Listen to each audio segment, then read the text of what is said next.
readers and writers, I'm MJ, and today we're going to talk about 6 books I want to read before 2024.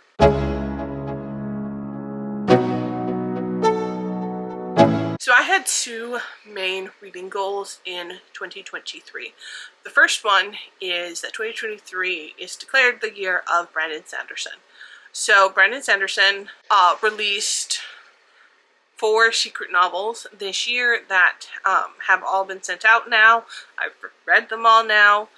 In addition, he has also released different swag boxes throughout the year, and so I wanted to read 12 Brandon Sanderson novels throughout the year, 1 each month, to catch up on the backlist of Brandon Sanderson. And so far I've done a fairly good job. I have read 8, including all 4 of the secret novels. And I have found out that I actually am catching up a lot to what he has written. So I'm really happy about that. But 8 is very short of my goal of 12. So I'm not picking out 4 books of his because that seems like a lot since we're already in October. But I decided to pick out 3 Brandon Sanderson books that I want to try and read before the end of the year. And the first one is The Alloy of Law, and this is the first of the second part of the Mistborn trilogy. I've heard the series isn't as good, but honestly I think it's the last series I have to read from him, so good or not, it's the next one I need to pick up. The other book I'm going to pick up is Skyward Flight.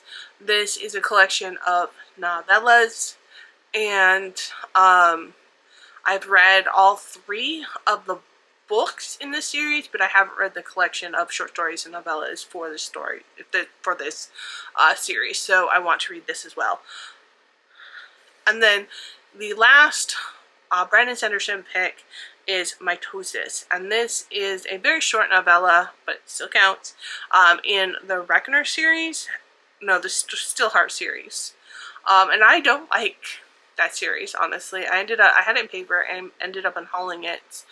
But I own this in ebook, and it's only 55 pages, so I am going to read it, because at least I did read all the other books. I'm going to read this as well.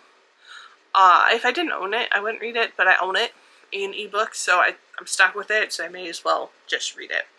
All 3 of these Brandon Sanderson books I did pick because they are 3 that I own. If I have time, I will try and get to a 4th, but honestly at this point the only next one I can do is the next book in the Mistborn trilogy, the second generation Mistborn, and I don't own that. I own the 3rd book, but not the 2nd book, so it's on this list because I don't know if I'm going to buy it this year or not. So those are the 3 Sandersons. The other big goal I had for 2023 is to read 23 indie books in 2023. I have read 15. So I am a book short of this goal. So 15 indie books, when you look at it, it's not bad. But it's also not my goal.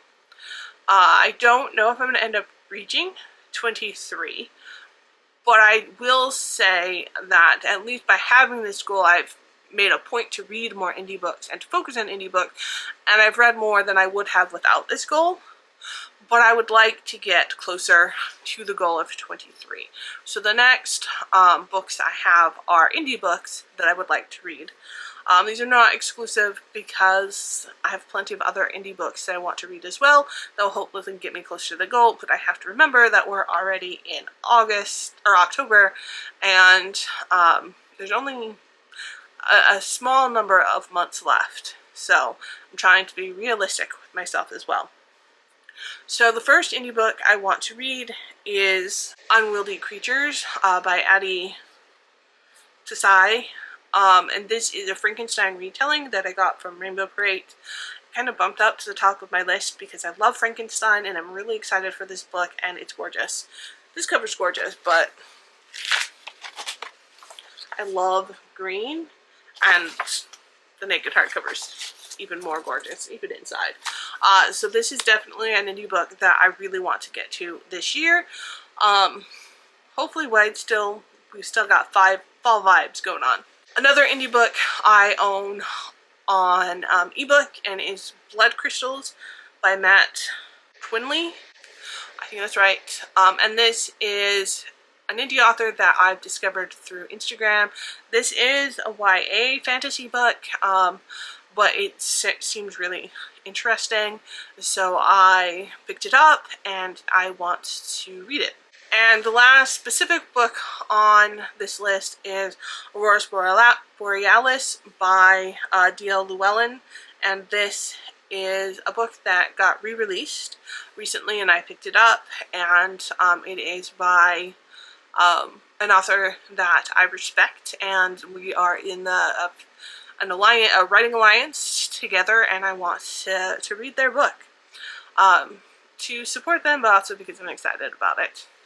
So those are 3 indie books that I want to read before the end of the year. That would only put me at 18, which is definitely 5 books shy of what my goal is.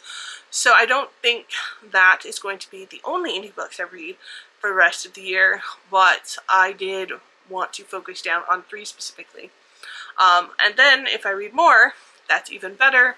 And the closer I can get to the 23 and 23, make me excited. So I am thinking of hosting a 24 in 24 indie book read as well, and so I will be sending details out of that later. Now that I actually have YouTube as a platform, hopefully it'll be a little bit more popular than when I tried to launch this readathon on just TikTok. Or no, Instagram. I think I tried to launch. No, TikTok and Instagram. And I know some people have been participating, but I didn't go quite as large scale as I would like. So I'm going to do it again next year. So I will keep a lookout for that video as well. So what books are you wanting to read before the end of 2023? Let me know in the comments down below. Do you see any books that I want to read that you think are interesting? And also, what are your 2023 goals? Ones that you've accomplished and ones that you have not yet accomplished. Let me know in the comments below. And as always, keep writing, keep reading, and until next time.